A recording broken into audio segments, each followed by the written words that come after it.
नमस्कार दोस्तों। रफी साहब का शायद ही ऐसा कोई सॉन्ग है जो रातों रात सुपरहिट नहीं हो गया है। आज रफी साहब ने सॉन्ग गाया है और कल देखा जाए तो सॉन्ग सुपरहिट हो गया। पर आपको जानकर ये यकीन नहीं होगा कि ऐसा भी एक सॉन्ग था जिसे स्टार्टिंग में दो बड़े सुपरस्टार्स ने रिजेक्ट कर दिया। अगर सिंपल वे में बोलूं तो दो सुपरस्टार्स ने इस सॉन्ग को टोटली उन्होंने अपने मूवी में इंक्लूड करने से मना कर दिया।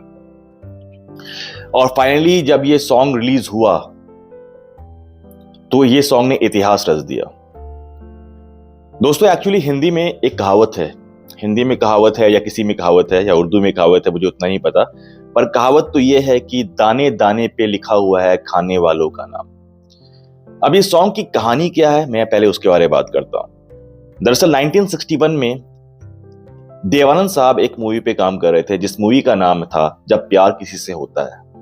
उनके ऑपोजिट में जो लीडिंग एक्ट्रेस थी वो थी आशा पारेख, और इसके अलावा इसमें जो मेन कैरेक्टर में प्राण साहब भी एक नेगेटिव कैरेक्टर का प्ले कर रहे थे। और इस मूवी को जो डायरेक्ट किया था, प्रोड्यूस किया था, वो थे हमारे नासिर हुसैन साहब। टोटल इस मूवी में आपके 9 सॉन्ग्स थे। पर इस पर्टिकुलर सॉन्ग के लिए, इस सॉन्ग के बारे में बताऊंगा मैं आपको, देवानंद ने ये बोल के निकाल दिया कि ये जो सॉन्ग है वो आपका काफी फास्ट, मतलब कि कहते हैं काफी स्पीड में गाया गया है, और मेरा जो एक्टिंग है, the way I act, Dev Anand का कहना था, वो जस्टिफाई नहीं कर पाएगा इस सॉन्ग को। और ये कहकर इस सॉन्ग को हटा दिया गया। दरअसल ये जो सॉन्ग है जिसने गाया था वो थे हमारे रफी साहब। और ये जो मूवी है जब प्यार किसी से होता है, इसमें जितने भी सॉन्ग्स हैं वो रफी साहब और आशा भोसले ने गाया था। जब देवानंद ने ये सॉन्ग को अपनी मूवी से हटाया तब ये सॉन्ग जो है वो बंद होकर डब्बा, एक तरह से डब्बा में चला गया। फिर 1966 में 5 साल के बाद ये सॉन्ग गया silver jubilee star Rajendra Kumar के पास। अब राजेंद्र कुमार उस समय एक मूवी में काम कर रहे थे जिस मूवी का नाम था सूरज। उनके ऑपोजिट में जो एक्ट्रेस जो थी, लीडिंग एक्ट्रेस थी, वो थी वैजंती माला। अब राजेंद्र कुमार के पास जब ये सॉन्ग गया, काफी एक्सपेक्टेशन के साथ शंकर जयकिशन जो इस सॉन्ग के जो म्यूजिक डायरेक्टर थे वो राजेंद्र कुमार के पास गए। उन्होंने बोला कि ये सॉन्ग जो है मुझे लगता है कि ये सॉन्ग एक बार आप सुनो, और आप मुझे लगता है कि ये सॉन्ग इस मूवी में होना चाहिए, क्योंकि ये काफी एक एंटरटेनिंग सॉन्ग है और मुझे लगता है कि पब्लिक इस सॉन्ग को से पूरा मतलब कि रिएक्ट करेगी, वो एंजॉय करेगी।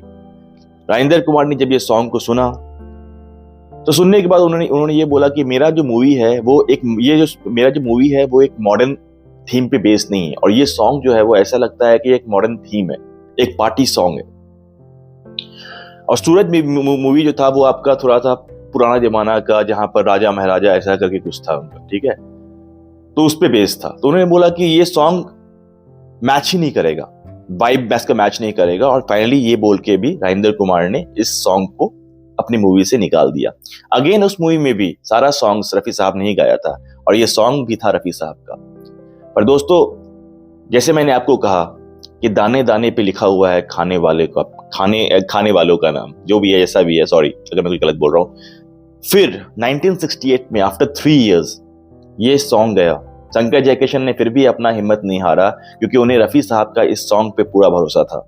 और 1968 में शम्मी कपूर एक मूवी में काम कर रहे थे जिस मूवी का नाम था ब्रह्मचारी। बहुत पॉपुलर मूवी रही है अपने टाइम की, और सारे के सारे गाना, चाहे वो दिल के झरोखे पे रफी साहब ने गाया है, और आपको उसमें एक सॉन्ग था जिस सॉन्ग के बारे में बात कर रहा हूं।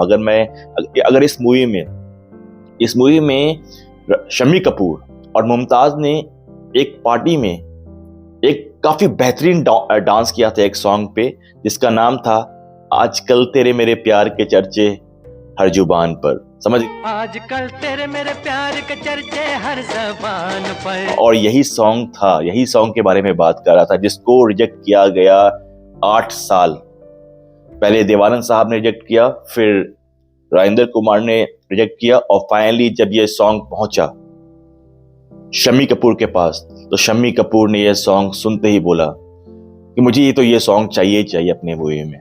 उसके पीछे काफी सारे रीजन भी है।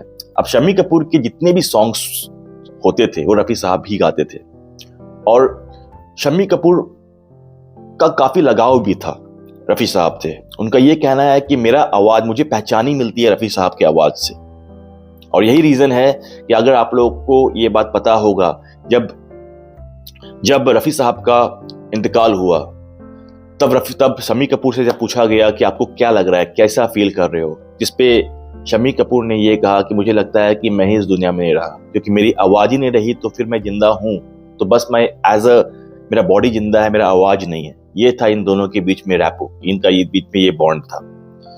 तो यही होता है दोस्त कि एक सॉन्ग जिसे जो एक सेल्फ हो गया था, जो एक तरफ से डब्बा में चला गया था, जो सॉन्ग को सारे टॉप एक्टर्स वो रिजेक्ट कर रहे थे, और फाइनली जब ये सॉन्ग लैंड हुआ, जब ये सॉन्ग रिलीज हुआ, तब ऑडियंस ने इस सॉन्ग को हिस्ट्री बना दिया। इतनी सुपरहिट सॉन्ग हुई ये सॉन्ग कि आज भी पार्टीज में अगर आप, मतलब मुझे लगता है ये one of the favourite song है। तो रफी साहब जनरली गाते थे रोमांटिक सॉन्ग, पर ये सॉन्ग रफी साहब का जॉनर से भी अलग था, क्या बेहतरीन सॉन्ग था। तो मुझे लगता है ये एक छोटी सी कहानी है, आपको अच्छी लगी होगी। अगर अच्छी लगी होगी तो मुझे बोलने की जरूरत नहीं है। Please like, share and subscribe, और मैं आपसे मिलता हूँ अपने नेक्स्ट वीडियो में। अभी के लिए इतना ही। Thank you so much.